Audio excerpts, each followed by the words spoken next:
జెన్ Z అన్న ఈ ప్రోగ్రామ్‌లో నేనేమి చెప్పడానికి ప్రయత్నం చేయబోతున్నానంటే, మొట్టమొదటిగా ఈ తరాన్ని చూస్తే బావుంటుందనిపించింది. ఆ తర్వాత ఈ తరం కోసం ఏం చేస్తే బావుంటుంది అనే 2 ఆలోచనలు మీ ముందుకు తెచ్చుకోవడానికి ఇష్టపడుతున్నాను. మొదటిగా దేవుని వాక్యంలో అపోస్తల కార్యములు 13 అధ్యాయం 36 వచనంలో ఈ మాటతో నేను ప్రారంభించాలని ఆశపడుతున్నాను. దావీదు దేవుని సంకల్పం చొప్పున తన తరం వారికి సేవ చేసి నిద్రించెను అన్న మాట కనపడుతుంది. ఈ మాటని మనం జాగ్రత్తగా గమనిస్తే, దావీదు దేవుని సంకల్పం చొప్పున తన తరం వారికి సేవ చేశాడు అన్న మాట మనం అర్థం జేసుకోవాలి. కాబట్టి మనందరినీ దేవుడు సజీవ లెక్కలో ఉంచడంలో గల కారణం ఏంటంటే, ఈ తరం వారికి సేవ చేస్తామనే. సహజంగా మనం ఈ తరాన్ని పక్కన బెట్టి, పోయిన తరాన్ని గురించి ఆలోచిస్తా ఉంటాము. లేకపోతే అంతకంటే ముందు ఉన్న తరాల గురించి ఆలోచించుకొని, మనము చాలా సార్లు వర్రీ అవుతా ఉంటాం గానీ, వాస్తవానికి దేవుని ఉద్దేశ్యం ఏంటంటే ఈ తరానికి సేవ జేయడానికి దేవుడు మనల్ని సజీవ లెక్కలో ఉంచుకున్నాడు అనే సంగతి మనం అర్థం జేసుకోవాలి. కాబట్టి కొద్దిసేపు ఈ తరం గురించిన సంగతులు మనం ఆలోచిద్దాం. మనల్ని మనం ప్రిపేర్ చేసుకుందాం. ఏం ప్రిపేర్ జేసుకోవాలంటే, ఈ తరానికి సేవ జేయడానికి దేవుడు నన్ను సజీవ లెక్కలో ఉంచాడు. మనయన్నీ చాలా ఏమంటామంటే బలమైన గుండెలు. ఎందుకంటే కరోనాను దాటుకొని వచ్చాం. కరోనా మహమ్మారిని చాలా మంది దానికి బలైపోయారు. కానీ మీరు నేను సజీవ లెక్కలో ఉన్నామంటే మన గుండెలు చాలా బలమైనవే. కాబట్టి ఎందుకని దేవుడు సజీవ లెక్కలో ఉంచాడు అంటే కారణం నాకర్థమవుతుందేంటంటే, మన తరానికి మనం సేవ జేయడానికి దేవుడు మనల్ని సజీవ లెక్కలో ఉంచాడనే సంగతి మనం అర్థం జేసుకోవాలి. ఈ తరాన్ని మనం గమనిస్తా ఉన్నప్పుడు సహజంగా ఇలా చెప్తాం కదండీ! ఈ తరము, లేపోతే ఈ తరము, ఆర్టిఫిషియల్ ఇంటెలిజెన్స్ తరము, నవతరము, మన తరము, యువతరం. నేను కావాలని 2 బొమ్మలు పెట్టాను. కింద చిరిగిపోయిన ప్యాంటు, పైన చెదిరిపోయిన జుట్టు. ఇది ఈ తరపు యొక్క ఆహ్, విధానం, జీవన విధానం.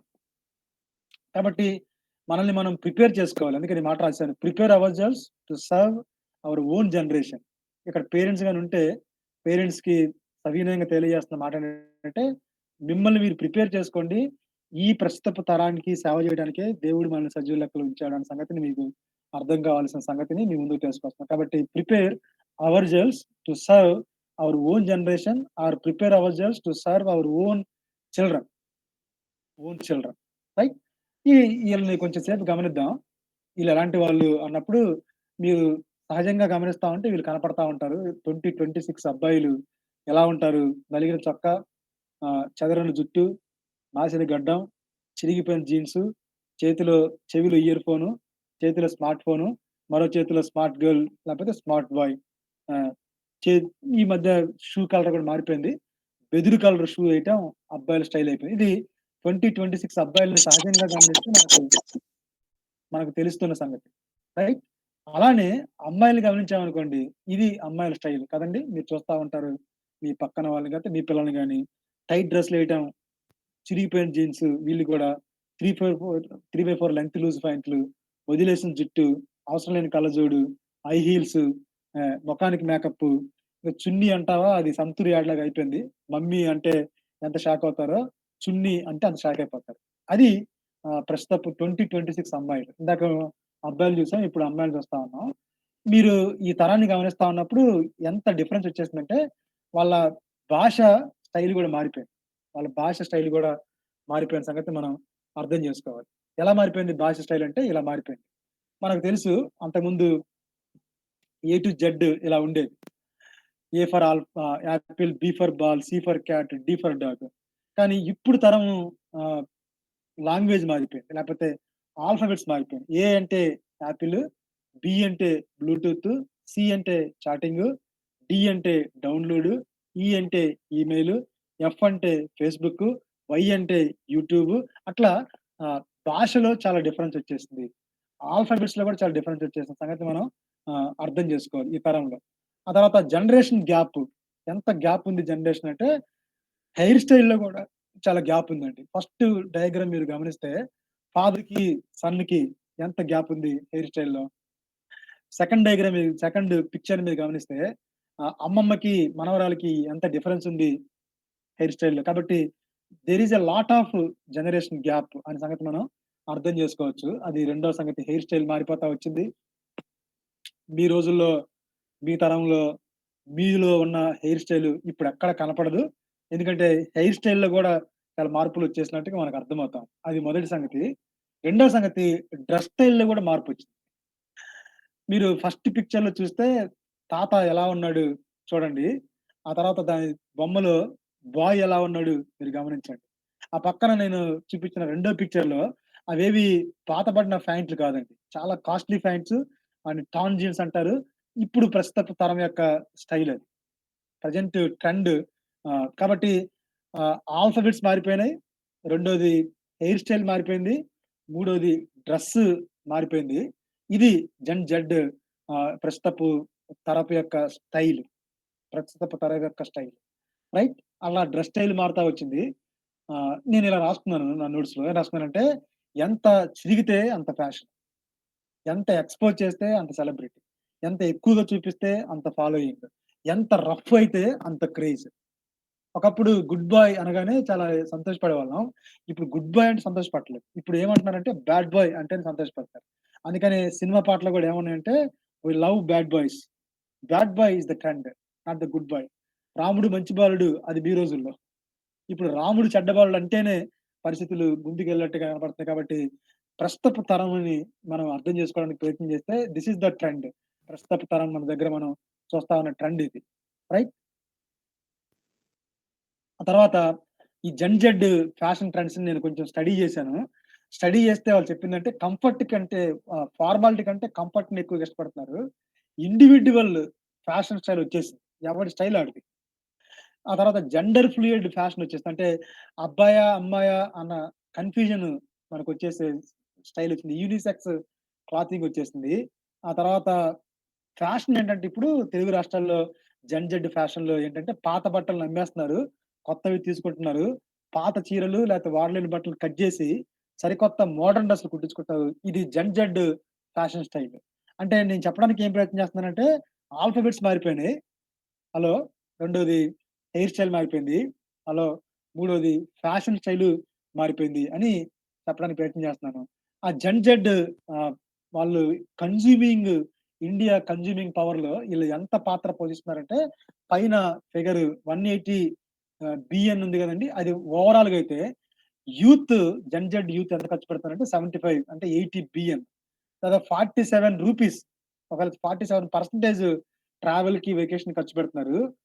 47% ఫ్యాషన్‌కి, లైఫ్ స్టైల్‌కి ఖర్చు పెడుతున్నారు. ఆ తర్వాత 45% ప్యాకేజ్డ్ ఫుడ్‌కి ఖర్చు పెడుతున్నారు. 48% ఈటింగ్‌కి ఖర్చు పెడుతున్నారు. ఆ తర్వాత 45 అంటే దాదాపు ఇండియా కన్స్యూమింగ్ పవర్‌లో హాఫ్ ఆఫ్ ద పవర్ ఎవరిదంటే జెన్ జెడ్‌దే. Nearly half of the spending across top consumer categories in now driven by Gen Z అని సర్వేలు చెప్తా ఉన్నాయి.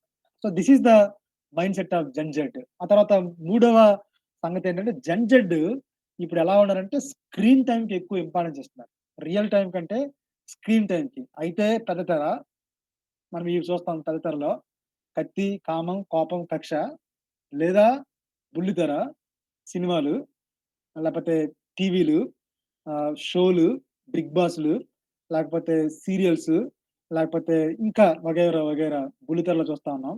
ఇంకా పోతే చిట్టితెర స్క్రీనింగ్.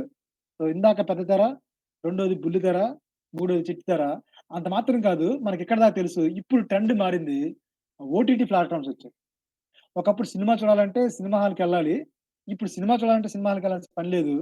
సినిమా రిలీజ్ అయిన ఒక 2 వారాలకో, 3 వారాలకో ఓటీటీలోకొచ్చేస్తుంది. ఇప్పుడు లేటెస్ట్ ట్రెండ్ ఏంటంటే ఓటీటీ ప్లాట్‌ఫార్మ్స్ వచ్చేసాయి. పిల్లలు జెన్ జెడ్ పిల్లలు స్క్రీన్‌కి ఎక్కువగా అడిక్ట్ అయిపోతున్నారు అని మనం అర్థం చేసుకోవాలి. ఎందుకంటే చాలా ఓటీటీ ప్లాట్‌ఫామ్స్ వచ్చాయి. ఇందులో కొసమెరుపేంటంటే, కొసమెరుపేంటంటే సెన్సార్ కటింగ్ ఏమి ఉండదు. సెన్సార్ కటింగ్ ఉండదు. ఇక్కడ 'ఊలు' అనే ఒక యాప్ కనపడుతుంది. అంటే నేను సలహా ఇవ్వట్లేదు గానీ, 'ఊలు' అనే యాప్‌లో వచ్చే సినిమాలకి నో మోర్ సెన్సార్ కటింగ్. ఎందుకంటే అంత వల్గర్ ఎక్కువగా ఉంటుంది. అంత సెక్సువాలిటీ ఎక్కువగా కనపడే ఆహ్, ప్లాట్‌ఫార్మ్స్ ఈ మధ్య పిల్లలకి చాలా అందుబాటులో ఉన్న సంగతి మనం అర్థం చేసుకోవాలి. OTT platforms. మనం చూస్తున్నాం మీ ఇళ్లల్లో లేకపోతే మీ మీ ఇంట్లో గాని, లేదా మీ పక్కింట్లో గాని చూస్తే నిద్ర లేవగానే చేసే మొట్టమొదటి పని ఏంట్రా అంటే వాడి ఫోన్ ఒకటి పట్టుకోవటం. అంతకు మించి ఏం చేయడు. మధ్యాహ్నం చేసే పని మళ్ళా ఫోను దగ్గరే. రాత్రి పడుకునేటప్పుడు చేసే పని మరలా ఫోను దగ్గర. అందుకే నేను రాసుకున్నాను. ఉదయం లేవగానే చేసే మొదటి పని, మధ్యాహ్నం చదువుకునేటప్పుడు చేసే పని, రాత్రి పడుకునే ముందు చేసే పని కూడా ఇదే పని. కాబట్టి ఎంతగా జెన్ జెడ్ జనరేషను స్క్రీన్‌కి అటాచ్ అయిపోయారు అన్న సంగతి మీరు గమనించాలి. మోరోవర్ సోషల్ మీడియాకి ఎక్కువగా అడిక్ట్ అయిపోయిన వైనాన్ని మనం ఖచ్చితంగా అర్థం చేసుకోవచ్చు. నేను కొంచెం మరలా సర్వే చేశాను. సర్వే చేస్తే చెప్పిందేంటంటే 98% సోషల్ మీడియాని వాడుతున్నారు జెన్ జెడ్. 85% ప్రొడక్ట్స్ అన్నీ సోషల్ మీడియాలోనే సేల్ అవుతా ఉన్నాయి. లేతే కనుక్కుంటున్నారు 85%. 40% జెన్ జెడ్ పిల్లలు మెంటల్ హెల్త్ ఛాలెంజెస్ ఫేస్ చేస్తున్నారు. ఎందుకంటే దాదాపుగా జెన్ జెడ్ పిల్లలు 6 అవర్స్ అండ్ 40 మినిట్స్ అంటే 7 గంటల సేపు ఫోన్‌లో ఉంటా ఉన్నారు. ఆ 7 గంటల్లో దాదాపు 80% యూట్యూబ్‌లో, 75% ఇన్‌స్టాగ్రామ్‌లో, 69% టిక్‌టాక్‌లో. So, this is the survey of ప్రస్తుతపు తరాన్ని గురించిన సర్వే మనకు చెప్తున్న వైనంలో ఎంతగా స్క్రీన్‌కి జెన్ జెడ్ పిల్లలు అతుక్కుపోయారు అన్న సంగతి మనం అర్థం చేసుకోవాలి. వాళ్ళ దగ్గర నుంచి విడదీయలేనిది ఏమైనా ఉంది అంటే, వాళ్ళ దగ్గర నుంచి విడదీయరానిది ఏమైనా ఉంది అంటే అది స్క్రీను మోరోవర్ సోషల్ మీడియా అని మనం అర్థం చేసుకోవాలి. బైబిల్‌లో నాకొక వాక్యం గుర్తొచ్చింది. ఇవన్నీ ఆలోచిస్తా ఉన్నప్పుడు నాకు ఏం గుర్తొచ్చిందంటే వాక్యం ఇది గుర్తొచ్చిందండి. ఎఫెసీ పత్రిక 4 అధ్యాయం 18 వచనం. వారైతే అంధకార మనస్సు గలవారై తమ హృదయ కాఠిన్యం వలన తమలోనున్న అజ్ఞానం చేత దేవుని వలన కలుగు జీవం నుండి వేరుపరచబడిన వారై తమ మనసున కలిగిన వ్యర్థతను అనుసరించి నడుచుకొనుచున్నారు. ఈ మాటలు జాగ్రత్తగా గమనించండి. వారు సిగ్గులేని వారయుండి నానా విధమైన అపవిత్రతను, అత్యాస జరిగించుటకు తమ్మును తామే కాముకత్వానికి అప్పగించుకొనుచున్నారు. ఎంత భయంకరమైన స్టేట్‌మెంట్ అండి ఇది. ఎఫెసీ పత్రికలో పౌలు గారు ప్రస్తావించిన మాటలివి. ఈ మాటలు ఎగ్జాక్ట్‌గా ఈ జెన్ జెడ్‌కి సరిపోతుంది అనిపించింది నాకు. ఎందుకంటే అసలు ఏ మాత్రం సిగ్గు లేకుండా నానా విధమైన అపవిత్రతని, అత్యాస జరిగించుటకు తమ్మును తామే కాముకత్వానికి ఆ రోజుల్లో ఎఫెసీ సంఘంలో కొంతమంది వ్యక్తులు ఎలాగైతే అప్పగించుకున్నారో, అలానే ఈరోజు చాలా మంది జెన్ జెడ్ పిల్లలు సిగ్గులేని వారై ఉన్నారు. నానా విధమైన అపవిత్రతని, అత్యాస జరిగించడానికి తమ్మును తామే కామకత్వానికి అప్పగించుకుంటున్న సంగతిని మనం అర్థం జేసుకోవాలి. అంత భయంకరమైన పరిస్థితుల్లో ఉన్నారు. కాబట్టి పరిస్థితులు ఆహ్, ఎలా మారిపోయినాయంటే, ఇదిగో ఈ సర్ఫ్ ఎక్సెల్ యాడ్ లాగా మారిపోయాయి. సర్ఫ్ ఎక్సెల్ యాడ్ ఏమంటుందంటే మీకు తెలుసు టీవీలో యాడ్ చూసుంటారు. మరక మంచిదే అంటాడు. నాకు భలే ఆశ్చర్యం అనిపించింది. సర్ఫ్ ఎక్సెల్ యాడ్ చూసిన తర్వాత అటు పైన అంటాడు మరక మంచిదే డాగ్ అచ్చా హై అంటాడు. మీరు గమనించండి. మరక మంచిదేనా? షర్ట్‌కి మరక మంచిదేనా? అస్సలు కానే కాదు. షర్ట్‌కి మరకే మంచిది కాకపోతే, జీవితాలకు మరక మంచిదెలా అవుతుంది? ఎలాగైపోయిందంటే ప్రస్తుతపు తరము మరక మంచిదే. అంటే జీవితంలో ఏం జరిగినా, ఎలా ఉన్నా, ఏం చేసినా, ఏం చూసినా, ఎవరితో తిన్నా, ఎవరితో తిరిగినా, ఎవరితో పడుకున్నా, ఏం మాట్లాడినా nothing is wrong. This is the trend right now. This is the trend. ఈ ట్రెండ్‌లో మనం ప్రస్తుతం కనపడతా ఉంది. ఆ ట్రెండ్ ఫలితంగా మరక మంచిదే అన్న ట్రెండ్ ఫలితంగా ఆహ్, పిల్లలు జెన్ జెడ్ పిల్లలు ప్రేమ పేరుతోటి ఆహ్, చాలా యవ్వన ప్రాయంలోనే అసలు అంటే సిక్స్త్ క్లాస్, సెవెంత్ క్లాస్ ఆ వయసులోనే ఒక అమ్మాయి కోసము లేకపోతే ఒక అబ్బాయి కోసం తహతహలాడిపోతున్న పరిస్థితుల్ని మీరు చూడొచ్చు. బయట చూడొచ్చు. అందుకని ఈ ఈ ఈ పరిస్థితి గుండా వెళ్తున్నారని చెప్పడం నా ఉద్దేశ్యం. గూగుల్‌లో సర్వే చేశాను. Love is the third reason for the murder అని రాశారు. భారతదేశంలో ప్రేమ అన్నది చంపటానికి అండ్ జరుగుతున్న హత్యలకి మూడో కారణం. కావాలంటే మీరు చూడండి. Love the third biggest murder motive in India survey by Times of India. కాబట్టి గంటకి కొన్ని వందల హత్యలు జరుగుతా ఉన్నాయి. ఆ హత్యల వెనక ఉన్న ఒక ప్రాథమికమైన కారణం ఏంటంటే ప్రేమ. దీని వెనక ఉన్నదేంటంటే ఆహ్, అంధకారమైన మనసుంది. దీని వెనక తమను తాము కాముకత్వాన్ని అప్పగించుకోవటం మనకు కనపడుతుంది. ఈ రిజల్ట్ మీకు చివర్లో చూపిస్తాను. అది మొదటి సంగతి. రెండవది ఈ మధ్య జెన్ జెడ్ జనరేషను దేని గుండా ఎళ్తా ఉందంటే అత్యాచారాల గుండా ఎళ్తా ఉన్నారు. చాలా ఎక్కువగా అత్యాచారాల గుండా ఎళ్తా ఉన్నారు. Record on record NCRB national crime report bureau వాళ్ళు ఇచ్చిన రికార్డ్ ఏంటంటే 30,000 or 31,500 reports are rape cases are annually అని రాసారు. లెక్క కట్టాను.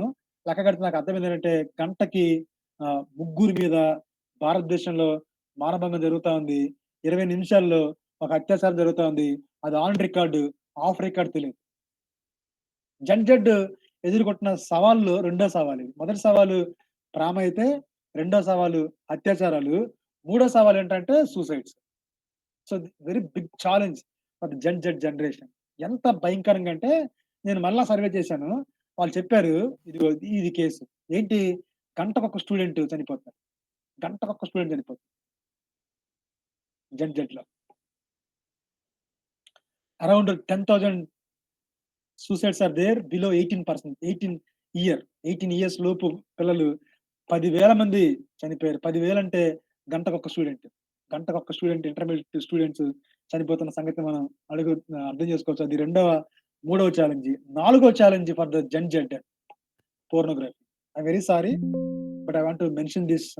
Pornography is the biggest challenge of the Z. Biggest challenge. 89% of people watched porn via mobile devices. ఎంత భయంకరంగా అయిపోయిందంటే సర్వేలు చెప్తా ఉన్నాయి. ఇప్పుడు జెడ్ పరిస్థితి ఏంటంటే, ప్రస్తుతపు జెడ్ ఎలా ఉందంటే, ముగ్గురు అబ్బాయిల్లో ఇద్దరు అబ్బాయిలకి పోర్నోగ్రఫీ చూడటం అలవాటుంది. I'm very sorry. ముగ్గురు అమ్మాయిల్లో ఒక అమ్మాయికి పోర్నోగ్రఫీ చూడటం అలవాటుంది. Early porn exposure among teenagers which means Z. ఇంటర్నెట్‌లో బూతు బొమ్మలు చూడటం పిల్లలకి ఇట్స్ వెరీ కామన్ అయిపోయింది. మీరు చూస్తే స్టాటిస్టిక్స్ ఇవి 51% of 11-13 years seen porn, 14-15 years old have seen porn, 56. 75% of parents surveyed said their child had not seen porn, but 53% of their child said they had porn experience. అక్క అర్థమవుతుందా? అన్న అర్థమవుతుందా? తమ్ముడు అర్థమవుతుందా? జెడ్ పిల్లలుగా ఉంటే అర్థమవుతుందా? మీరు ఏ పరిస్థితి గుండా మీరెళ్తా ఉన్నారో ఫ్యామిలీస్‌కి అర్థం కావాలి. మీ పిల్లలు ఏ పరిస్థితుల గుండా ఎళ్తా ఉన్నారో. ఈవెన్ బిలీవర్ అయినా, అన్‌బిలీవర్ అయినా. చర్చికెళ్ళినా, చర్చికెళ్ళకపోయినా. కాలేజ్ అయినా, హాస్టల్ అయినా. There that may be anything. వాళ్ళు ఎక్కడి నుంచి ఎళ్తున్నారంటే ప్రేమ అన్న ఛాలెంజ్ కూడా ఎళ్తా ఉన్నారు. అత్యాచారాలను ఛాలెంజ్ కూడా ఎళ్తున్నారు. ఆత్మహత్యలు అన్న ఛాలెంజ్ కూడా ఎళ్తున్నారు. నాలుగోదిగా అశ్లీలత లేకపోతే పోర్నోగ్రఫీ అనే ఛానెల్ కూడా ఎళ్తున్నారు అనే సంగతి మీరు అర్థం చేసుకోవాలి. ఐదవ challenge before marriage sex is not wrong. This is the trend right now. ఇవన్నీ చెప్తా ఉంటే నాకు ఎంత జలదరిస్తుందంటే ఒళ్ళు, ఏంటి పరిస్థితి? ఎక్కడి నుంచి ఎక్కడి దాకా ఎళ్ళిపోతుంది ఈ వైనం? పెళ్ళికి ముందు ఒక అబ్బాయితో కలవటం, పెళ్ళికి ముందు ఒక అమ్మాయితో కలవటం తప్పు కానే కాదు. మీకు తెలుసో లేదో రీసెంట్‌గా హీరోయిన్స్ చెప్తున్న మాట, "మై బాడీ కౌంట్ ఈస్ 5" అని చెప్తుంది ఒకావిడ. అంటే చాలా ధైర్యంగా, చాలా ఓపెన్‌గా ఇంటర్వ్యూలో నిస్సిగ్గుగా, సిగ్గు లేకుండా చెప్పిన మాటేంటంటే, "నాకిప్పటికి 5గురు అబ్బాయిలతో పరిచయం ఉంది శారీరకంగా. My body count is 5." Hello! This is the trend of Z. ఇది ఐదవ ఛాలెంజి. ఆరవ ఛాలెంజ్ అంటే ఐదో ఛాలెంజ్‌లోనే సర్వే చెప్తా ఉంది. ఏంటి సర్వే అంటే ఇదిగోండి 1 in 4 youth have sexual experience between 13-17 years. 53 boys lose their virginity between 15-17 years. 74 girls lose their virginity between 15-17 years. This is our India. Moreover this is our Z. అర్థమవుతుందనుకుంటున్నాను. నాలుగో కారణం చూపిస్తాను త్వరగా. అబార్షన్స్. నేను మొదట్లో ఒక, ఒక ఛాలెంజ్ చెప్పాను. ప్రేమ అన్నాను. ఆ ప్రేమ ఫలితమే అబార్షన్‌లు భారతదేశంలో సంవత్సరానికి 1,50,00,000 మంది అమ్మాయిలు అన్‌వాంటెడ్ ప్రెగ్నెన్సీ గుండా ఎళ్తున్నారు. అన్‌వాంటెడ్ ప్రెగ్నెన్సీ గుండా ఎళ్తున్నారు. నిమిషానికి 29 మంది. So, this is on record. Of record తెలీదు.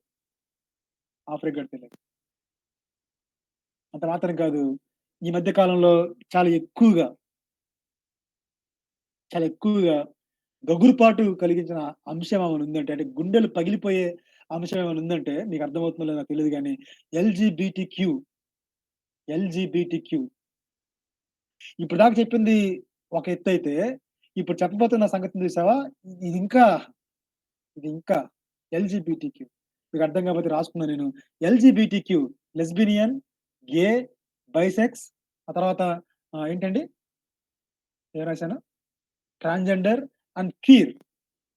లెస్బియన్ అంటే అమ్మాయిలతోటి శారీరక సంబంధాలు కలిగి ఉంటాము. Sexual, emotional, romantical, physical attracted to each other women and women. అమ్మాయి, గే అబ్బాయి. శారీరకంగా sexual intimacy between boy and boy, between girl and girl. అది భయంకరమైన ఆహ్, భయంకరమైన ఏమనాలి పాపం. Bisexual. A person who experience romantic or sexual attraction to more than one. Gender. ఒకేసారి ఇద్దరు అబ్బాయిలతోటి, ఒకేసారి ఇద్దరు అమ్మాయిలతోటి మోర్ థాన్ వన్ ఇది బైసెక్సువల్. ట్రాన్స్‌జెండర్. అబ్బాయి అమ్మాయిగా మారుతున్నాడు. అమ్మాయి అబ్బాయిగా మారుతా ఉంది. వాళ్ళు లోపల అబ్బాయయితే అమ్మాయిగా మార్చుకుంటున్నారు. అమ్మాయయితే అబ్బాయిగా మార్చుకుంటున్నారు. ట్రాన్స్‌జెండర్స్. ఆ తర్వాత క్వీర్ వచ్చేసింది. కండిషన్స్ అన్నీ మారిపోతా ఉన్నాయి. Someone who is exactly explore or figure out their sexual orientation or gender identity. ఆ తర్వాత నెక్స్ట్ రాబోతుందేంటంటే ఎల్‌జీబీటీక్యూఐఏ+. అదేండి మీరు తర్వాత చదువుకోండి. నా ప్రయత్నం ఏంటంటే ఈ తరం ఎలా ఉంది అది చెప్పడానికి ప్రయత్నం చేస్తున్నాను. ఈ తరము ఎక్కడెక్కడ మనకు డిఫరెన్స్ అవుతున్నారు. ఈ తరము వేటిని ఛాలెంజ్‌గా ఫేస్ చేస్తున్నారన్న సంగతిని మీ ముందుకు తీసుకొస్తున్నాను. రైట్? ఆ తర్వాత ఒక మాట నాకు చెప్పనివ్వండి చివరిలో. ఇప్పుడు వీళ్ళని గమనిస్తా ఉంటే నాకు అర్థమైన ఒక మాటేంటంటే, చీకట్లో ఉన్నారు. No doubt. ఇప్పుడు తరము చీకట్లో బతుకుతున్నారు. అస్సలు ఏమాత్రం సిగ్గు లేకుండా, అసలు అత్యాశతోటి, కాముకత్వానికి, తమను తాను అప్పగించుకొని, అంధకారమైన మనసు కలిగి చీకట్లో బతుకుతున్నారు. దేవుని వాక్యం అక్షరాల సత్యం కొంతమంది జీవితాల్లో గమనించినప్పుడు. అక్షరాల సత్యం. నేను రాస్తున్నాను. నిజం చెప్పాలంటే, మనము జెడ్‌ని ఎలా పోల్చొచ్చంటే ఐయామ్ వెరీ సారీ. చచ్చిన శవాలతో పోల్చొచ్చు. ఎందుకంటే చచ్చిన శవానికి ఏమాత్రం సెన్స్ ఉండదు. అలానే జెడ్‌కి గూడా ఈ మధ్యన ఈటిని బట్టి ఏమాత్రం సెన్స్ లేకుండా తమ జీవితాల్ని పాడు చేసుకుంటున్నారు. ఎంత విచ్చలవిడితనం ఎక్కడి నుంచొచ్చింది అని నేను ఆలోచించినప్పుడు, నాకు బైబిల్‌లో ఇంకొక వాక్యం గుర్తొచ్చింది. ఇంత విచ్చలవిడితనము. అసలు అమ్మాయిలు కలిసిపోవటం ఏంటండి? అబ్బాయిలు కలిసిపోవడం ఏంటండి? ఒక అమ్మాయి, ఒక అబ్బాయితో కాకుండా ఇద్దరి కంటే ఎక్కువ అబ్బాయిలతో కలిసి శారీరకంగా ఉండటం ఏంటండి? అసలింత విచ్చలవిడితనం ఎక్కడిదంటే, బైబిల్ చెప్పే 4 కారణాలు మీకు చూపిస్తాను. రోమపత్రికలో ఈ మాటలు కనపడతాయి. రోమపత్రిక 1:21, 24, 28, 32లో మనం గమనిస్తే ఒకటే అర్థమవుతుందేంటంటే, దేవుడికి హృదయంలో చోటియ్యనొల్లకపోయిన కారణాన్ని బట్టి బస్. దేవునికి హృదయంలో చోటియ్యనొల్లని కారణాన్ని బట్టి దురాశను అనుసరించి నడుస్తున్నారు. దేవుడిని దేవునిగా మహిమపరచడం లేదు. వాళ్ళకి తెలుసు తప్పని చేయకుండా ఉండలేకపోతున్నారు. కారణం ఏంటో తెలుసా? తమ మనసులో దేవునికి చోటు నొల్లకపోవటమే. ఇంత విచ్చలవిడితనానికి గల కారణం. కాబట్టి ప్రియమైన అన్న, అక్క, తమ్ముడు, చెల్లి నీ జీవితాన్ని ఒకవేళ జెడ్‌లో నువ్వుంటే నువ్వు గమనించు. నీ వ్యక్తిగత జీవితాన్ని గమనించు. లేదు నువ్వేంటో చెప్పాలంటే నీ ఫోన్ ఒక్కసారి నువ్వు ఓపెన్ చేసుకొని చూసుకో. వాట్ యూ ఆర్ అర్థమైపోతుంది. లేదు మీ పిల్లవాడేంటో నీకు తెలియాలంటే ఒక్కసారి వాడి ఫోన్ ఓపెన్ చేసి చూడు సరిపోతుంది వాడేంటో. కాబట్టి మనకు నవ్వుకుంటూనే సరదాగానే బాగున్నారులే అనుకుంటున్నాం కానీ, మనకు అర్థం కావాల్సిన ఒక గొప్ప సంగతేంటంటే నవ్వుకుంటూనే ఈ జెడ్ నరకానికెళ్తా ఉన్నారు. నరకానికెళ్తున్నారు. ఈ మూవ్‌మెంట్‌లో మనందరము ఎలా అనుకుంటామంటే, వీళ్ళని ఆ పరిస్థితుల నుండి తప్పించేవాడు ఒకడుంటే బాగుండు కదా! అనుకుంటాం. సహజమది. వీళ్ళని చీకట్లో ఉన్నారు, వెలిగిస్తే బాగుండు గదా! అనుకుంటాం. సహజమే. కాబట్టి దీపం కావాలి అని ఆశపడతాం. లేకపోతే ఇలా అంటాం. మా వోడు మంచోడండి. మా అమ్మాయి చాలా మంచిదండి. కానీ పక్కింటోడు చెడగొడుతున్నాడండి. Social media చెడగొడుతుందండి. లేకపోతే ఎదురింటోడు చెడగొడుతున్నాడండి. ఫ్రెండ్స్ చెడగొడుతున్నాడండి. మీడియా చెడగొడుతుందండి. ఎన్ని చెప్తామో కదండీ! తప్పంతా సమాజంది అన్నట్టుగా, తప్పంతా లోకంది అన్నట్టుగా, తప్పంతా పక్కింటోడిదన్నట్టుగా, తప్పంతా వేరే అమ్మాయిదన్నట్టుగా, తప్పంతా పక్కింటోడిదన్నట్టుగా ఎన్ని మాటలు మాట్లాడతాం. కాబట్టి సహజంగా లోకాన్ని తప్పుపడతాం. కానీ జాన్ స్టార్ట్ అన్న వ్యక్తుడు ఇలా అన్నాడు. భలే చెప్పాడండి. భలే చెప్పాడు. We should not ask what is wrong with the world rather than we should ask what has happened to salt and light అన్నాడు. ఇది అక్షరాల సత్యం కదండీ! మన పిల్లాడిని చూసుకొని గుండెలు బాదుకుంటున్న మనము, మన పిల్లవాడిని చూసుకొని గుండెలు బాదుకుంటున్న మనము, లేపోతే మనల్ని చూసుకొని మనం గుండెలు బాదుకుంటున్న మనము, అర్థం చేసుకోవాల్సిందేంటంటే wrong is not with the world. But wrong with the salt or wrong with the light. Salt తోటే, లైట్ తోటి సమస్యుంది. మనకు తెలుసు బైబిల్‌లో మనకొక దేవుడు ఒక పేరు పెట్టాడు. మీరు లోకానికి ఏమన్నాడు? వెలుగన్నాడు. మీరు లోకానికి ఉప్పు అన్నాడు. కాబట్టి సమస్య లోకంతో కాదండి. జాన్ స్టార్ట్ గారి ప్రకారం. సమస్య సమాజంతో కాదండి. జాన్ స్టార్ట్ గారి ప్రకారం. జెడ్ ఇంత భయంకరత్వంలోకెళ్ళటానికి సమస్య సమాజంతో కాదండి. మరేంటి సమస్య? జాన్ స్టార్ట్ గారి ప్రకారం సమస్య ఉప్పుతోనే ఉంది. సమస్య వెలుగుతోనే ఉంది. ఆ ఉప్పు నీకు తెలుసు ఎవరో? ఆ వెలుగు నీకు తెలుసు ఎవరో? కాబట్టి ప్రశ్నించుకుందాం సమస్య ఎవరితోటి. దీపం కావాలి అని ఆశపడుతున్న నీవు నేను, జడ్జ్ ఇంత భయంకరత్వంలో ఉంది అని అర్థం చేసుకుంటున్న నీవు నేను, వాళ్ళ హెయిర్ స్టైల్ మారిపోయింది. వాళ్ళ డ్రెస్ స్టైల్ మారిపోయింది. వాళ్ళ స్క్రీన్ టైమ్ మారిపోయింది. వాళ్ళ అభిరుచులు మారిపోయినాయి. వాళ్ళ ఇంట్రెస్ట్ మారిపోయింది. వాళ్ళ వాళ్ళ ఛాలెంజెస్ మారిపోయినాయి. ఒక రకంగా తమను తాము కాముకత్వానికి అప్పనంగా అప్పగించుకుంటున్న పరిస్థితులు మనం చూస్తా ఉన్నాం. ఈ పరిస్థితుల్లో దీపం కావాలి. చాలా కష్టం. చాలా కష్టం. అయితే అసాధ్యం కాదు. నేను ఏం చెప్పడానికి ప్రయత్నం చేస్తున్నానంటే, జంజడ్ ఇలా ఉంది. అయితే మన పాత్ర ఏంటి ఈ పరిస్థితుల్లో? మా పిల్లోడు జంజడ్‌లో ఉన్నాడు. ఇలా ఇలా అయిపోతున్నాడు. చర్చికి రావట్లేదు, ప్రార్థనకు రావట్లేదు, లేపోతే ఇలాగా ఇవన్నీ వాస్తవాలే. వాడిని దీని గుండా ఎళ్తా ఉన్నాడు. అది కూడా వాస్తవమైతే, నీ పాత్ర, నా పాత్ర ఏంటి? చాలా కష్టమైన పరిస్థితుల్లో మనం ఉంటా ఉన్నాం. అయితే మనం ఏం చేయొచ్చు అని కొన్ని మాటలు త్వరగా చెప్పి నేను ముగిస్తాను. బైబిల్‌లో ఈ మాటలు మీ ముందుకు తీసుకొస్తున్నానే. తెస్సలోనికీయులకు రాసిన మొదటి పత్రిక ఒకటో అధ్యాయము 1-10 వచనాలు చదవాలి. అంటే మనకు టైం లేదు కాబట్టి నేను త్వరగా 2 వచనాలు చదువుతున్నాను. రెండో వచనంలో ఏముందంటే, విశ్వాసంతో కూడిన మీ పని, ప్రేమతో కూడిన మీ ప్రయాస, మన ప్రభు అయిన యేసు క్రీస్తునందలి నిరీక్షణతో కూడిన మీ ఓర్పుని అక్క, అన్న చేతులు జోడించి చెప్పడానికి ప్రయత్నం చేస్తున్న మాట, జడ్ని చూసి నీ గుండె పగిలిపోతే పగిలిపోవును గాక. జడ్ని ఆలోచిస్తూ నువ్వు ఇలా ఉన్నారేంటి అనుకుంటే అనుకుందువు గాక. నీ పిల్లోడు, నా పిల్ల ఇలా అయిపోయిందేంటి అనుకుంటే అనుకుందువు గాక. వీటన్నిటి వెనక నీ పాత్ర, నా పాత్ర దేవుడు చాలా స్పష్టంగా మన ముందుకు తీసుకొస్తున్న సంగతిని గమనిద్దాం. ఏంటి అంటే 3 పనులు కనపడుతున్నాయి ఇక్కడ. ఈ వచనంలో 3 మాటలు కనపడతా ఉన్నాయి. ఆ 3 మాటలేంటంటే, విశ్వాసంతో కూడిన మీ పని, ప్రేమతో కూడిన ప్రయాస, నిరీక్షణతో కూడిన ఓర్పు. ఈ 3 చాలా ప్రాముఖ్యమైన సంగతులు తల్లిదండ్రులుగా నీకున్నారు. చాలా ప్రాముఖ్యమైన సంగతులు. నిజమే. జడ్ అంతా దేవుడికి దూరంగా బతుకుతున్నారు అర్థమవుతా ఉంది. జడ్ విచ్చలవిడిగా బతుకుతున్నారు అర్థమవుతా ఉంది. జడ్ స్క్రీన్‌కి ఎక్కువ ఇంపార్టెన్స్ ఇస్తున్నారు అర్థమవుతా ఉంది. సోషల్ మీడియాకి ఇంపార్టెన్స్ ఇస్తున్నారు అర్థమవుతుంది. సెక్సువల్ సిన్‌లో ఇన్వాల్వ్ అయిపోతున్నారు అర్థమవుతా ఉంది. పోర్నోగ్రఫీకి అడిక్ట్ అయిపోయారు అర్థమవుతా ఉంది. బాడీ కౌంట్ అంటా ఉన్నారు అర్థమవుతా ఉంది. అయితే లెస్బియన్ ఎక్కువైపోయింది. గే కల్చర్ ఎక్కువైపోయింది. ట్రాన్స్‌జెండర్ కల్చర్ ఎక్కువైపోయింది.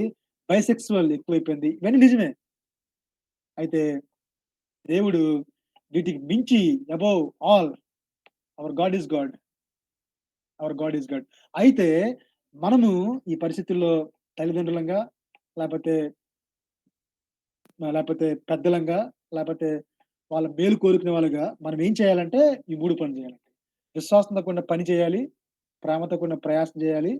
ప్రయాసపడాలి. మూడోది నిరీక్షణతో కూడిన ఓర్పులోకి మనం రావాలి. త్వరగా ఈ మాటలు చెప్పే ప్రయత్నం చేస్తాను. పని, విశ్వాసము, ప్రయాస, ప్రేమ, ఆ తర్వాత పరీక్ష, ఓర్పు. విశ్వాసము, పని, ప్రేమ, ప్రయాస, ఓర్పు, పరీక్ష లేకపోతే నిరీక్షణ అన్న సంగతి మనం అర్థం చేసుకుందాం. విశ్వాసంతోటి పని చేద్దాం. మీ పిల్లవాడిని చూసినప్పుడు చాలా సార్లు మీకెలా అనిపిస్తదంటే, ఇంకా ఈడు మారడు అనిపించింది చాలా సార్లు కదా! ఈ పిల్లని చూసినప్పుడు ఇంక ఈ పిల్ల మారదు అనిపించింది చాలా సార్లు. అయితే వాక్యం చెప్తా ఉంది, విశ్వాసంతో పని చేద్దాం. విశ్వాసంతో పని చేద్దాం. నాకు తెలియదు మీ పిల్లవాళ్ళు ఏ పరిస్థితిలో ఉన్నారో, లేకపోతే మీరు ఏ పరిస్థితిలో ఉన్నారో, మీరు దేన్ని చూసి వరీ అవుతున్నారో, దేన్ని చూసి మీరు స్ట్రగుల్ అవుతున్నారో, దేన్ని చూసి గుండెలు బాదుకుంటున్నారో నాకు తెలియదు గానీ, పరిస్థితి ఏమైనప్పటికీ మన పాత్ర ఏంటంటే విశ్వాసంతో పని చేద్దాము. సహజంగా ఒక యాడ్ గుర్తొస్తుంది నాకు.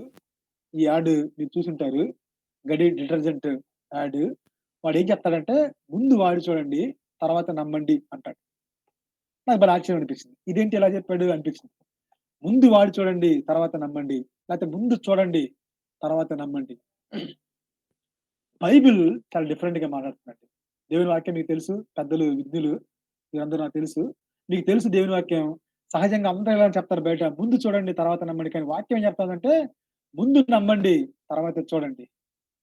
ముందు నమ్మండి, తర్వాత చూడండి. బైబిల్ చెప్తా ఉంది. విశ్వాసం అన్నది నిరీక్షింపబడు వాటి యొక్క నిజ స్వరూపము. అదృశ్యమైనవి దృశ్యమై ఉన్నవి అనుటకు రుజువునై ఉన్నది.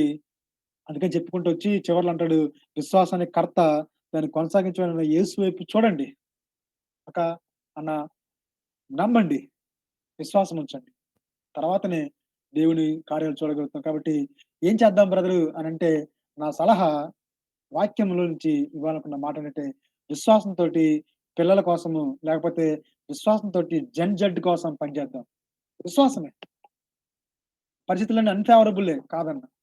అస్సలు ఏమాత్రం ఏమంటాం ఫేవరబుల్‌గా లేవు. నిజమే. ఇంకేం చేయలేం అన్న పరిస్థితే. అసలు చేతులెత్తేసిన పరిస్థితే.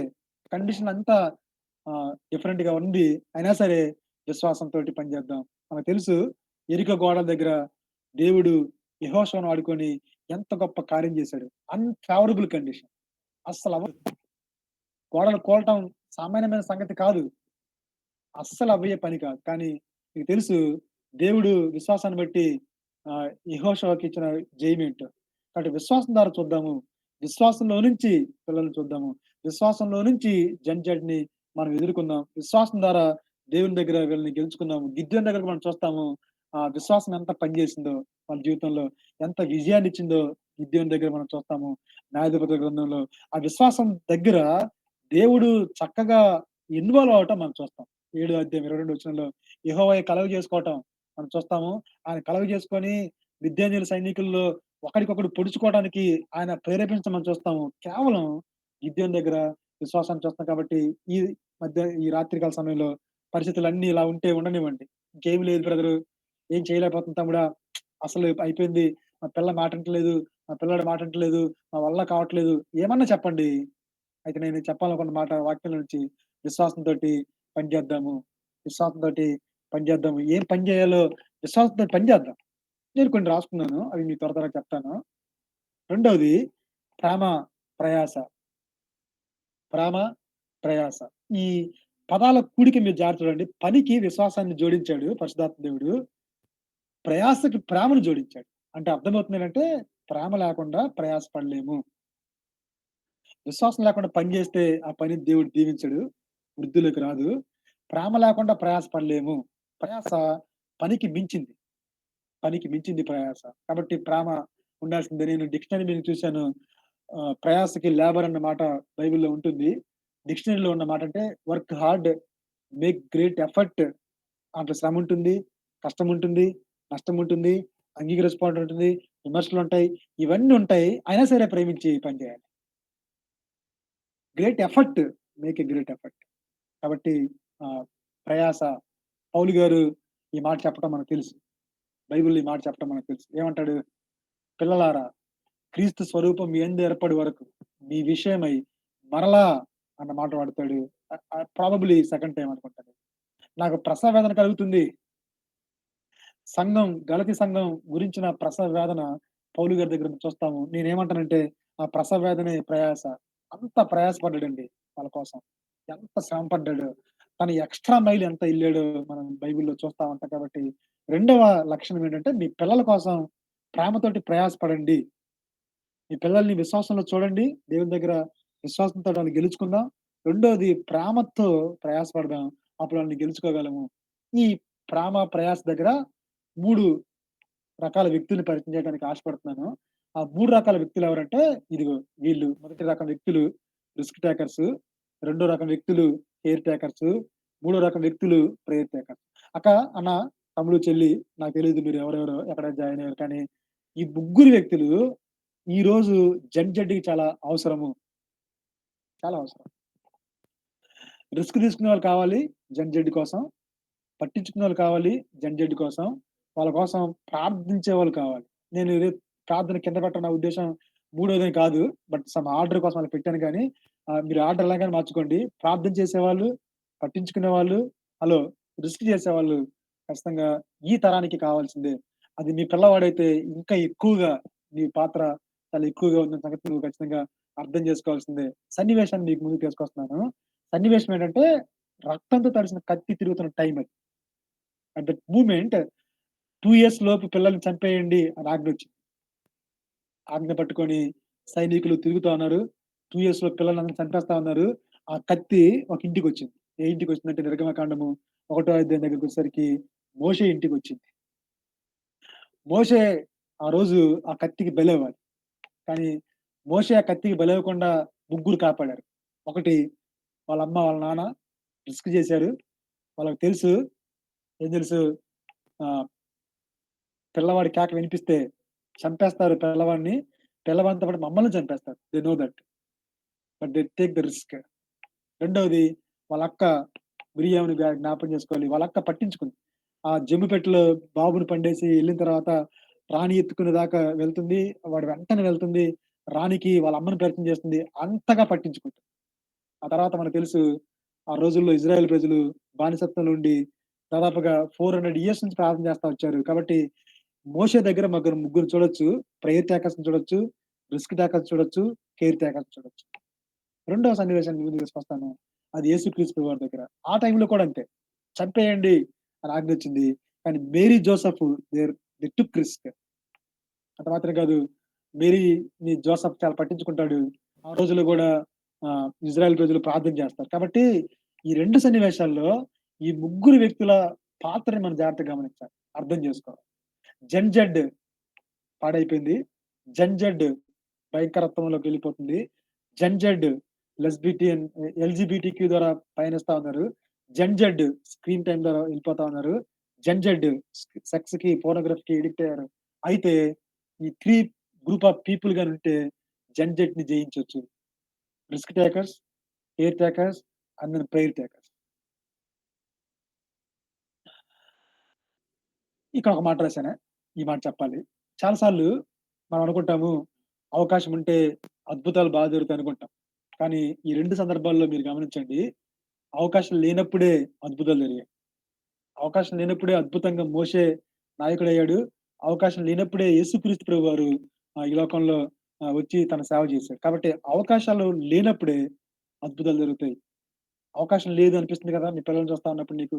అన్నా, అక్క అవకాశం లేదు అన్నట్టు కనపడుతుంది గదా! బట్ బిలీవ్ దట్ అవకాశం లేకపోతే దేవుడు అద్భుతాలు చేస్తాడు. గొప్ప పరిచర్య కంట పరిస్థితులన్నీ అననుకూలంగా ఉంటాయంట. అనుకూలంగా ఉంటే పరిస్థితులు గొప్ప పరిచర్య జరగలేదంట చరిత్రలో. చరిత్రను గమనిస్తే గొప్ప పరిచర్యకి పరిస్థితులు అననుకూలంగానే ఉంటాయి. కాబట్టి ఈ విషయాన్ని మీకు అర్థం కావాలి. ఈ మాట మీకు చెప్పడానికి ఇష్టపడుతున్నాను. No blood, no blessing, no cost, no cross, no risk and no result. కాబట్టి మీ పిల్లవాడి గురించి నువ్వు ఆలోచిస్తా ఉన్నప్పుడు, లేకపోతే జంజడ్ గురించి నువ్వు ఆలోచిస్తా ఉన్నప్పుడు, నీకు నాకు ఉండాల్సిన మైండ్ సెట్ ఏంటంటే రిస్క్ టేకర్స్‌గా ఉండాల్సిందే. You are take some risk to gain the Gen Z ఖచ్చితంగా. ఎక్కడెక్కడ కొన్ని మాటలు రాసుకున్నానే, ఎక్కడెక్కడ పేరెంట్స్‌కి ఈ మాట చెప్పాలి.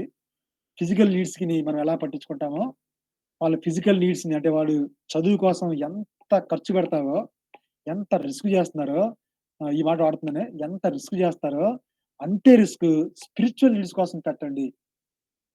స్పిరిచ్యువల్ నీడ్స్ కోసం. వాడికి ఫిజికల్‌గా ఏం కావాలి? ఎంత రిస్క్ అయినా, ఎంత ఖర్చయినా, ఎంత దూరమైనా, ఎక్కడి దాకన్నా ఎళ్తావు గదా! ఇస్తావు గదా! చేస్తున్నావు గదా! రిస్క్ జేస్తున్నావు గదా! నీ స్థాయికి మించి, నీ తాహత్తుకి మించి పని జేస్తున్నావు గదా! వాడి ఫిజికల్ నీడ్ కోసం. మరి స్పిరిచ్యువల్ నీడ్ విషయంలో ఎంత రిస్క్ తీసుకుంటా ఉన్నావు? అయిపోయింది అయిపోయింది. ఇప్పుడన్నా గతం గతహ ఇప్పుడన్నా ఆలోచించు. వాడి ఫిజికల్ నీడ్స్ కోసం ఎంత రిస్క్ తీసుకుంటున్నానో, అంతే రిస్క్ స్పిరిచ్యువల్ నీడ్స్ కోసం తీసుకుంటున్నానా? అన్న ప్రశ్న మనం ఖచ్చితంగా చేసుకోవాలి. ఇంట్లో ఉంటే ఒకవేళ వాడి స్పిరిచ్యువల్ నీడ్ కోసం ఏంటి నీ రిస్క్? ఎప్పుడన్నా రిస్క్ చేసావా వాడి కోసం దాని కోసం? ఒకవేళ హాస్టల్‌లో ఉంటే ఏంటి నీ రిస్క్? నేనిలా చెప్పడానికి ఇష్టపడుతున్నానే. ఒకవేళ ఇంట్లో ఉంటే నీ రిస్క్ ఏంటి అన్నప్పుడు వాడిని ఆహ్, బైబిల్ స్టడీకి తీసుకెళ్ళటమో, లేతే ఫ్యామిలీ ప్రేయర్‌లో కూర్చోమంటమో, లేపోతే వేరే ఎవరికన్నా పరిచయం చేయటమో, ఇలా ప్రయత్నాలు చేయటానికి లేపోతే ఇష్టపడితే ఖచ్చితంగా దేవుడు ద్వారాలు తెరుస్తాడు. హాస్టల్‌లుంటే ఇదిగో యోగానందం లాంటోళ్ళకి పరిచయం చేయటమో, లేతే అక్కడ ఎవరన్నా మంచి పాస్టర్ గారుంటే వారికి పరిచయం చేయటమో, వాళ్ళ చర్చి దూరమైనా సరే ఆటోకి డబ్బులిచ్చో, లేపోతే దానికి డబ్బులిచ్చి పంపిచ్చటమో, ఇవన్నీ ఖచ్చితంగా రిస్క్ టేకింగ్‌లో భాగమే. అవి చేయొచ్చు. సో, ఫస్ట్ పాయింట్ నేను చెప్పాలనుకున్న పాయింట్ ఏంటంటే, స్పిరిచ్యువల్ నీడ్ విషయంలో కూడా రిస్క్ చేయండి. దానికి మార్గాలు మీరు అన్వేషించండి. రెండోదిగా ఫ్యామిలీగా ఒకళ్ళ ఇంట్లో ఉంటే మీ పిల్లవాడు, ఫ్యామిలీగా కలిసి ప్రార్థన చేసుకోండి. ఫ్యామిలీగా ప్రార్థన చేసుకోవటం, ఇది ఇప్పుడు రిస్క్ అయిపోయింది. రిస్క్ ఎందుకు యాడ్ చేశానంటే, ఒకప్పుడు ఇది చాలా ఈజీ అయిపోయింది. ఇప్పుడు రిస్క్ అయిపోయింది. ఎందుకంటే అందరం బిజీనే. భార్య ఉద్యోగంలో బిజీ, భర్త ఉద్యోగంలో బిజీ. ఇద్దరు అలసిపోయేస్తారు. అలసిపోయిన తర్వాత వంటలో అక్క బిజీ, అన్న ఫోన్‌లో బిజీ. ఈలోపు అలసిపోతాము. బాడీ రెస్ట్ కోరుతుంది. తెలియకుండా ఆటోమేటిక్‌గా నిద్రపోతాం. ఫ్యామిలీ ప్రేయర్ అనేది ఏమంటామంటే అయిపోయింది. క్లోజ్ అయిపోయింది. కాబట్టి చాలా కుటుంబాల్లో నేను చెప్పగలను బాధతోటి కుటుంబ ప్రార్థనలు ఆగిపోయినవి. కాబట్టి రిస్క్ అయిపోయిందది. చాలా కష్టంగా అయిపోయింది. కాబట్టి రిస్క్ దగ్గర ఈ పాయింట్‌ని యాడ్ చేశాను. ఫ్యామిలీగా ప్రార్థన చేసుకోండి. రెండోది ఫ్యామిలీగా కలిసి భోంచేయండి. ఫ్యామిలీగా కలిసి భోంచేయండి. ఇంపార్టెన్స్ మీకు తెలుసు. మూడోది ఫ్యామిలీగా ఫ్యామిలీకి టైం పెట్టండి. ఐదోది ఫ్యామిలీగా చర్చికెళ్ళండి. నువ్వొక చర్చికి, మీ ఆయన ఒక చర్చికి, మీ పిల్లోడు చర్చికి ఎళ్ళకండి దయచేసి. ప్లీజ్ కూర్చోండి. మాట్లాడుకోండి. కలిసి ఒక చర్చికి వెళ్ళటం అన్నది చాలా ప్రాముఖ్యం. ఇవన్నీ రిస్క్ ఫ్యాక్టర్స్‌గా నాకు కనపడ్డాయి. ఒకవేళ మీకు ఇదేంటి రిస్కా అట్టగా అనిపిస్తే నేనేం చేయలేను కానీ, నేను గమనిస్తా ఉన్నప్పుడు, నేను ఆలోచిస్తున్నప్పుడు somehow these are the risk factors. ఇప్పుడు చాలా రిస్క్‌గా కూడిన పనులు గాబట్టి, వీటిని మన ప్రాక్టీస్‌లో తెచ్చుకుందాం. దేవుడు మీ ప్రయాసని ఖచ్చితంగా దీవిస్తాడు అని చెప్పడానికి ఇష్టపడతాను. రెండవది పట్టించుకుందాం. పిల్లలకి డబ్బులివ్వటం ఎంత ప్రాముఖ్యమో, దానికి మించి వాళ్ళకి టైమ్ ఇవ్వటం అంతే ప్రాముఖ్యం. నేను విన్నాను. ఒక ఒక చోట సరదాగా చెప్పుకుంటా ఉంటే ఇద్దరు పిల్లలు ఇలా ఇలా చెప్పుకుంటారు. "అరే! మా డాడీ నాకు ఐఫోన్ కొన్నాడురా" అని చెప్పాడంట పిల్లోడు. మనకిప్పుడు చాలా స్టేటస్ సింబల్ గదా! ఐఫోన్ కొనివ్వటం. అవసరం కాకపోయినా. "ఐఫోన్ కొన్నాడురా" అని చెప్పాడంట పిల్లోడు. వెంటనే పక్క పిల్లోడు అన్నాడంట, "మరి మీ నాన్న ఎక్కడున్నారురా" అంటే, "మా నాన్న దుబాయ్‌లో ఉన్నాడురా" అన్నాడంట. రెండో వాడుండి, "అరేయ్! మా నాన్న నాతోనే ఉన్నాడురా" అన్నాడంట.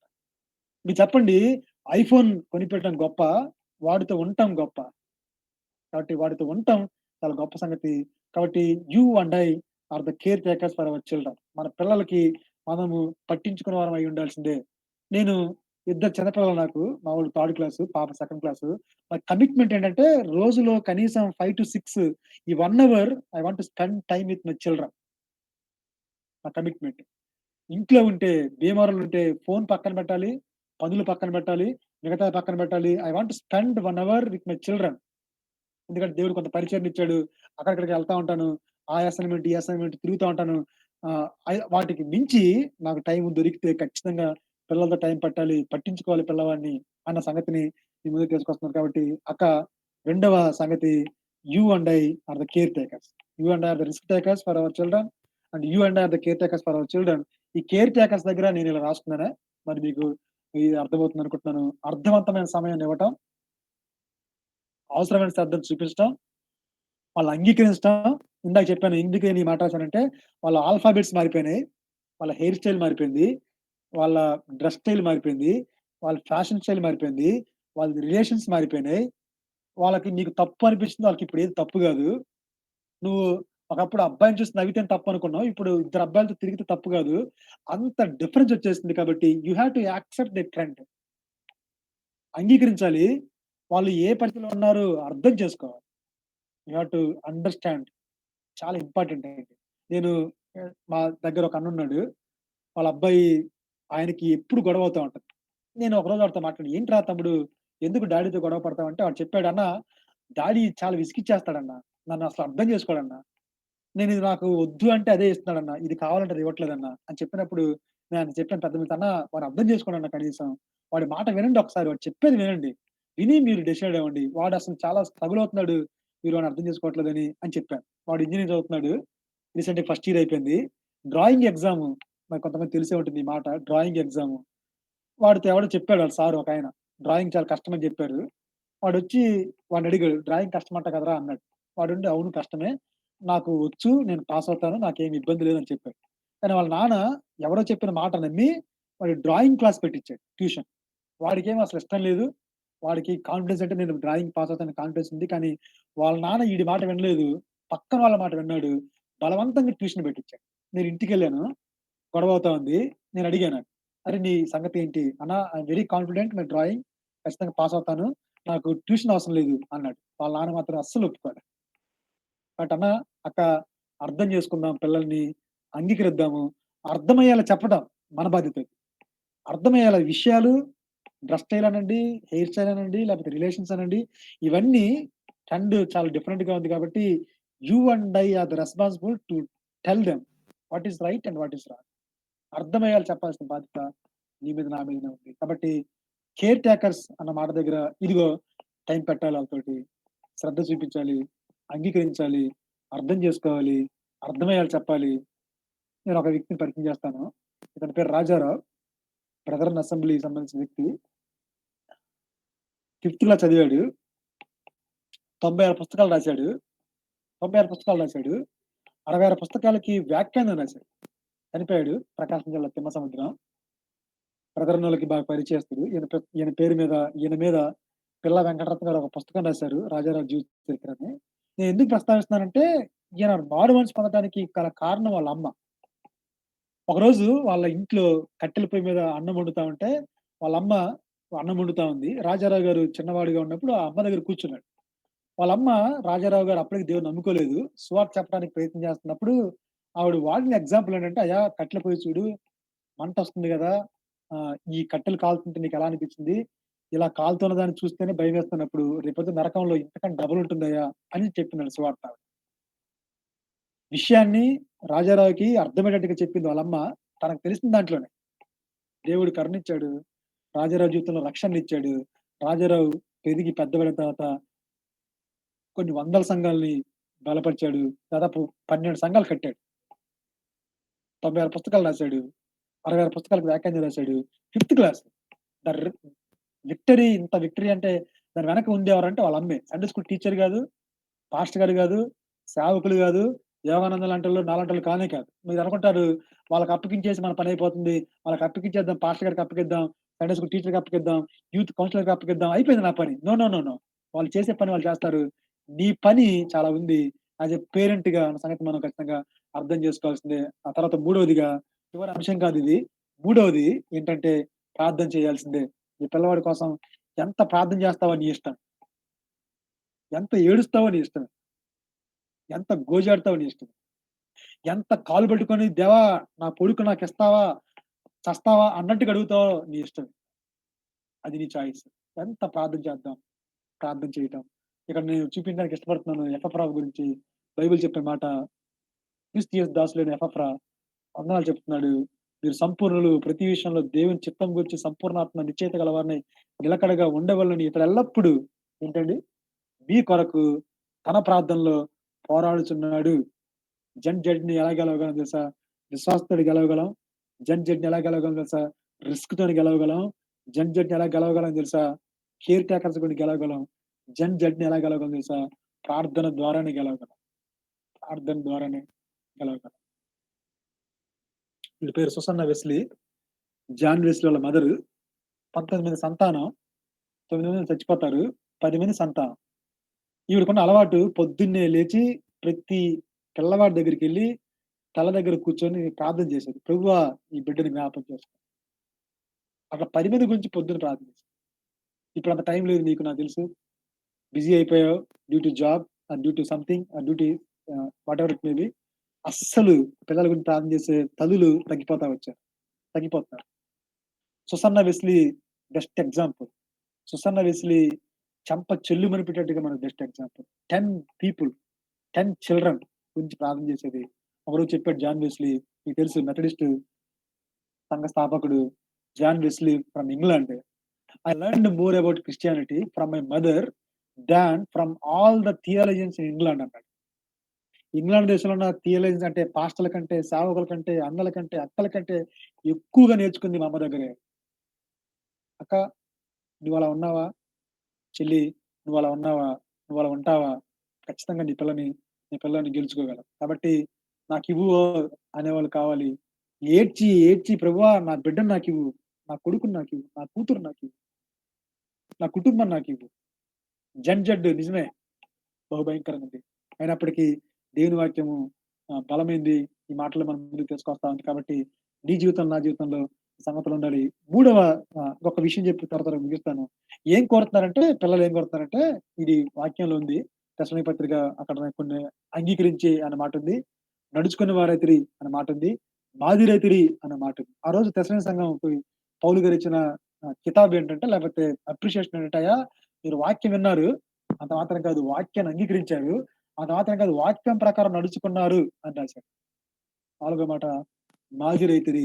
జడ్‌ని సర్వే చేస్తే వాళ్ళు చెప్పిందేంటంటే వాళ్ళకున్న డిమాండ్ ఏంటంటే దే నీడ్ మోడల్. వాళ్ళకి మాదిరి కావాలి. చెప్పేవాడు అస్సలు వాళ్ళకి ఇప్పుడు ఇష్టం లేదు. చెప్పేవాడు అసలు అవసరం లేదు. మరెవడు కావాలి? చూపించేవాడు కావాలి. చూపించేవాడు కావాలి. మాదిరి కావాలి అని సర్వేలు చెప్తా ఉన్నాయి. కాబట్టి మనం చాలా సార్లు వాక్యం వింటాం, వాక్యాన్ని అంగీకరిస్తాం, వాక్యం ప్రకారం నడుచుకోం. వాక్యం వింటాం, పోనీ వాక్యం చెప్తాం, వాక్యం ప్రకారం నడుచుకోం. కానీ మీరు గమనించండి, మీ పిల్లలు చాలా ఈజీగా విషయాలు గ్రాస్ప్ చేస్తారు. చాలా చక్కగా అర్థం చేసుకుంటారు. నువ్వు ఒక మాట చెప్పావా, అది జీవితంలో కనపడకపోతే నీ పిల్లవాడు నిన్ను నమ్మటం మానేస్తాడు. చాలా సార్లు వాక్యం చేతుల్లో ఉంటుంది, చేతల్లో ఉండటం లేదు. కాబట్టి demand from Gen Z don't just tell me, show me. చూపించండి, చెప్పొద్దు. అస్సలు చెప్పొద్దు మీరు. యేసుక్రీస్తు గురించి చెప్పొద్దు. యేసుక్రీస్తుని చూపించండి. ప్రేమ గురించి చెప్పొద్దు. ప్రేమను చూపించండి. పవిత్రత గురించి చెప్పొద్దు. పవిత్రతను చూపించండి. So, we need model. అది డిమాండ్ అండి ఈరోజు. కాబట్టి ఎలా ఉన్నావు? ఇలా ఇలా రాసుకున్నాను. అతిశయోక్తి అనుకోకపోతే మీరు నేను మన పిల్లలకి you have to become fifth gospel. ఐదవ సువార్త కావాలి. మన పిల్లలకి మనం ఐదవ సువార్త కావాలి. అంతగా మన పిల్లలు మన దగ్గర నేర్చుకోవాలి. అంతగా మన పిల్లలు మన దగ్గర మాదిరిని చూడాలి. అంతగా మన పిల్లలు మన దగ్గర యేసుక్రీస్తుని పోలిన స్వరూపం చూసినప్పుడు మీరు చెప్పండి ఎక్కడికెళ్ళిపోతారు? మీరు చెప్పండి ఎందుకెళ్ళిపోతారు? మీరు చెప్పండి ఎందుకని లోక పోకడలోకెళ్ళిపోతారు? సమస్య కుటుంబంతోనుంది. సమస్య మనతోనుంది. సమస్య చాలా సార్లు మన దగ్గరుంది. మన విశ్వాసము సమస్యగా ఉంది. మన ప్రార్థన సమస్యగా ఉంది. మన కేర్ సమస్యగా ఉంది. మన కన్సర్న్ సమస్యగా ఉంది. మన ఫెయిత్, మన రిస్క్ సమస్యగా ఉంది. కాబట్టి ప్లీజ్ మలాకి 2:13 ప్రకారం living is not substitute by giving. మీకు అర్థమవుతుందనుకుంటున్నాను. జీవించాల్సిన చోట జీవించాల్సిందే. జీవించడం అనేది ఇవ్వటంతోటి పూడ్చబడదు. కాబట్టి more demand from family and parents. ఎఫెసీ పత్రిక 6వ అధ్యాయము మీకు బాగా తెలుసు.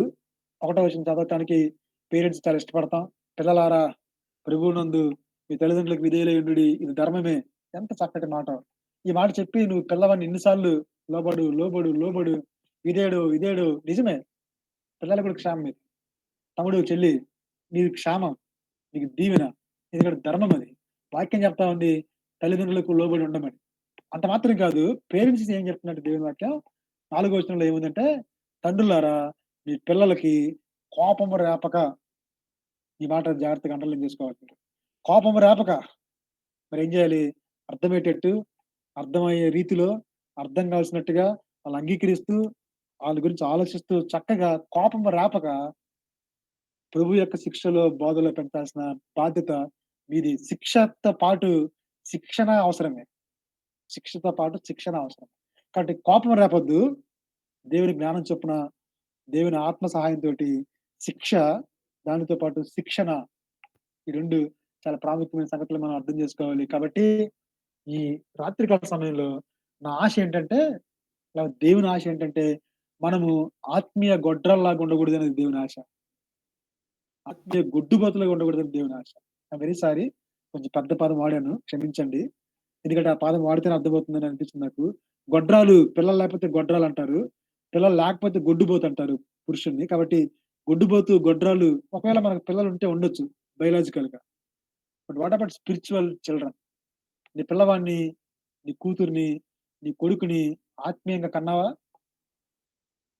కంటానికి ఏంటి నీ ప్రయాస? కంటానికి ఏంటి నీ కన్సర్న్? కంటానికి ఏంటి నీ ప్రార్థన? కంటానికి ఏంటి నీ విశ్వాసము? కంటానికి ఏంటి నీ పని? కంటానికి ఏంటి నీ నిరీక్షణ? ప్రశ్నించుకుందాం. ప్రశ్నించుకుందాం. కాబట్టి అన్న, అక్క, పౌలు గారు తిమోతిని నా కుమారుడా తిమోతి కన్నాడు ఆత్మీయంగా. ప్రసవ వేదన పడ్డాడు తిమోతి కోసం. అందుకని ధైర్యంగా రాసాడు. నా కుమారుడా తిమోతి, నాకు తెలీదు మీ పిల్లవాడు బయోలాజికల్‌గా నీకుంటే ఉన్నాడు, దేవునికి స్తోత్రం. అయితే స్పిరిచ్యువల్‌గా బిడ్డల్ని కనాల్సిన బాధ్యత మన మీదనే ఉంది. కాబట్టి వాళ్ళ వైపు, వీళ్ళ వైపు చూడక విశ్వాసానికి కర్త, దాన్ని కొనసాగించేవాడైన యేసు వైపు చూద్దాము. విశ్వాసంతో మన పిల్లల్ని మనం సంపాదించుకుందాము. దేవుడు అటువంటి కృపను మనకు అనుగ్రహించాలని కోరుకుంటూ నా మాటలు ముగిస్తున్నాను. ఈ కొద్ది మాటలు దేవుడు మీ వెనుకలు దీవించాలి. కాబట్టి ఒక్కసారి కంక్లూడ్ చేస్తున్నాను. జనరేషన్‌ని అర్థం చేసుకుందాం. జనరేషన్ కోసం దేవుని సన్నిధిలో ఆహ్, ప్రయాసపడదాము. ప్రార్థన చేద్దాము. ఏడ్చి దేవుని దగ్గర పిల్లల్ని పొందుకుందాం. దేవుడి మాటలు దీవించును గాక. Thank you. God bless you. Thank you so much అండి. దయచేసి ఎవరు కూడా మీరు ఎగ్జిట్ అవ్వద్దండి. ఓకే. ఇప్పటికే చాలా మంది ఎగ్జిట్ అయిపోతున్నారు. ఒక్క నిమిషం. దేవుడు యూత్‌తో, స్టూడెంట్స్‌తో, పేరెంట్స్‌తో, దైవజనులతో ప్రతి ఒక్కరితో దేవుడు మాట్లాడారు. సో, మనం విని విడిచిపెట్టే వారంగా కాకుండా ఏదో ఒకటి మన బిడ్డల కోసం చూద్దాం. ప్రియ తమ్ముడు, ప్రియ చెల్లి, ఈరోజు ఒక ప్రోగ్రామ్ పెట్టాను. తర్వాత అయిపోయింది నా పని అన్నది నా ఉద్దేశ్యం కాదు. ఎవ్రీ మంత్ థర్డ్ ట్యూస్‌డే ఇటువంటి ప్రోగ్రామ్‌ను మనం కలిగుండి, మరెక్కువగా దేవునికి సమీపంగా మారడానికి మనం ప్రయత్నం చేద్దాం. ప్రోగ్రామ్ స్టార్టింగ్‌లోనే నేను మీకు చెప్పడం జరిగింది. ఆహ్, నా వాట్సాప్ నంబర్ మీకందరికీ తెలుసు. ఆల్రెడీ చాట్ బాక్స్ ఎవరన్నా నోట్ చేసుకోండి. 7981515281. ఇంకొకసారి రిపీట్ చేస్తున్నానండి. 7981515281. ఈ నంబర్‌కి ఇది నా వాట్సాప్ నంబర్. దాంట్లో హాయ్ అన్న అని పెట్టి, మీ పేరు, మీరెక్కడి నుంచి వచ్చారు అని గనక ఒక గ్రూప్ ఏర్పాటు చేసి, మీ గురించి రెగ్యులర్‌గా ప్రార్థన చేయడానికి, మీ స్టడీస్ కొరకు, మీ ఫ్యూచర్ కొరకు పట్టించుకునే ఆలోచనతో ఈ యొక్క ఆలోచన కలిగుంటున్నాను. Don't take it is easy. ఊరికనే అన్నయ్య పెట్టాడు అనే ఉద్దేశంలో కాదు గానీ, చాలా భారభరితంగా, చాలా ప్రార్థనాపూర్వకంగా ఈ కార్యక్రమాన్ని ఏర్పాటు చేశాను. Not only today, in coming years తప్పకుండా మీ పట్ల కేర్ తీసుకోవాలనేది నా ఆలోచన, నా ప్రార్థన. ఇంత చక్కటి వాక్యాన్ని అందించినటువంటి మన ప్రియుడు గాలయ్య సార్‌కి మనందరి తరపున నేను థాంక్స్ తెలియజేస్తున్నాను. ఒక్క నిమిషం కళ్ళు మూసుకుందామా? ప్రార్థనతో ఈ కార్యక్రమాన్ని క్లోజ్ చేసుకుందాం. ప్రార్థన చేసుకుందాం. ప్రేమల దేవా, జీవముల తండ్రి, మీ పరిశుద్ధమైన నామానికి వందనాలు. దేవా, 70+ పార్టిసిపెంట్స్ లేక కుటుంబాలు జాయిన్ అయినందుకు నీకు వందనాలు చెల్లించుకుంటున్నాం. నమ్మదగిన దేవుడుగా మీరు ఉన్నందుకే వందనాలు. మా స్టూడెంట్స్ పట్ల, మా యూత్ పట్ల, మరి ముఖ్యంగా మా బిడ్డల పట్ల మీరు కలిగినటువంటి శ్రద్ధను బట్టి మీకు వందనాలు చెల్లించుకుంటున్నాం. విత్తబడిన వాక్యము అనేక మంది హృదయాల్లో ఫలించింది అని నమ్ముతున్నాను ప్రభువా. ఈ రోజు నుంచి వాక్యం ప్రకారం జీవించడానికి, వాక్యం ప్రకారం బ్రతకడానికి కాస్త కృప దయచేయండి. పేరెంట్స్‌గా మా బిడ్డల పట్ల ఎలాంటి కేర్ తీసుకోవాలో కూడా మీ దాసుని ద్వారా మాకు తెలియజేసిన విధానం బట్టి మీకు స్తోత్రాలు.